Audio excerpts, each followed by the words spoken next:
I wish there was a genie lamp which I could just rub to give everyone in the world so much confidence that they need and want. But unfortunately, I don't have a genie lamp. And this guy spent the only 3 wishes he had in the Disney movie. So we have to go back and do things the old school way. Now, there are 2 things that keep me up at night. One of the most things I search for is, how do I cure back pain after long running? And the second one is about, how do I get over my fear of public speaking? We'll let a chiropractor handle the first one, or a chiropractitioner handle the first one. The second one we can talk about right now.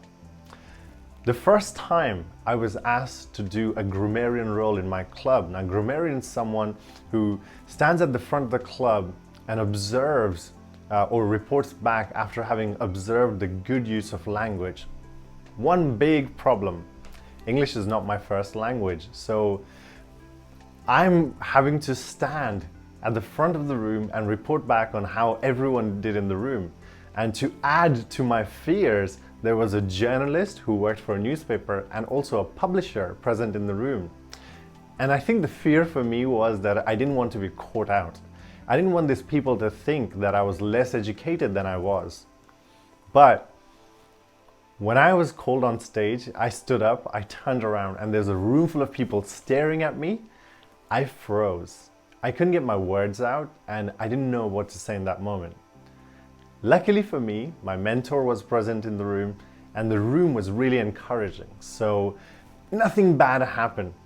But I did learn from that experience that I have to know who I am, and I have to keep improving in this journey of public speaking.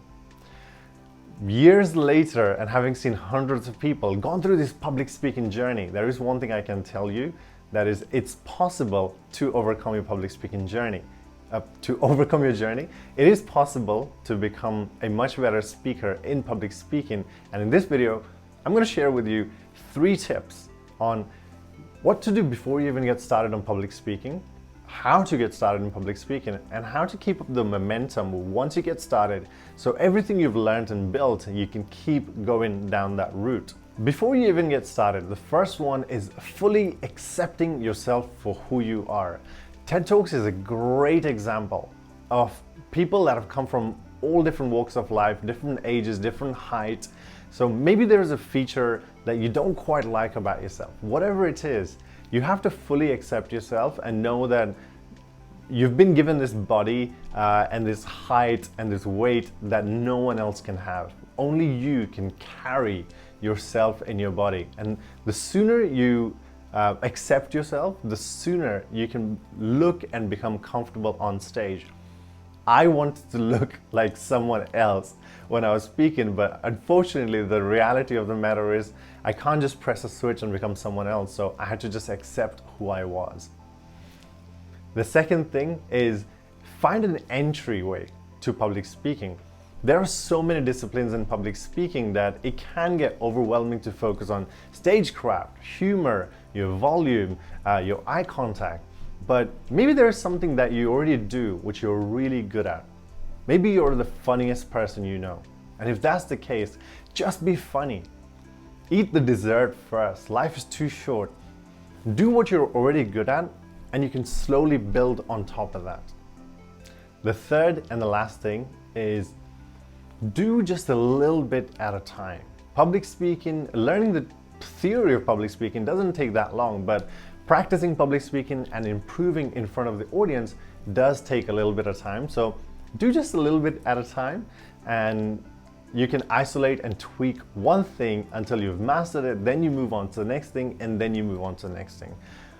I'm reminded of this story of a kid walking on a beach with his dad, and the dad had just bought the kid an ice cream scoop.